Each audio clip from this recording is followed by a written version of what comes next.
അവിടെ എന്ത് ചോദിക്കണം എന്ത് ചോദിക്കണ്ട എന്ന് തീരുമാനിക്കേണ്ടത് സ്പീക്കറും ചെയർമാനുമാണ്, അല്ലാതെ ഗവൺമെന്റ് അല്ല. ഇങ്ങനെ ഒരു നിർദ്ദേശം പോകണമെന്നുണ്ടെങ്കിൽ ആ ഒരു ഫണ്ട് മിസ്യൂസ് ചെയ്യപ്പെട്ടിട്ടുണ്ട്.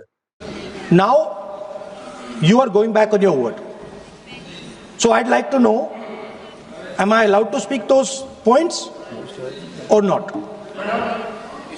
ചോദ്യങ്ങൾ ചോദിക്കാനോ അല്ലെങ്കിൽ ചോദ്യങ്ങൾ ചോദിച്ചിട്ട് അതിനുള്ള പ്രോപ്പർ ആയിട്ടുള്ള മറുപടി കിട്ടുന്നില്ലെങ്കിൽ പിന്നെ എന്ത് ജനാധിപത്യമാണ് ഇവിടെ നടക്കുന്നത്?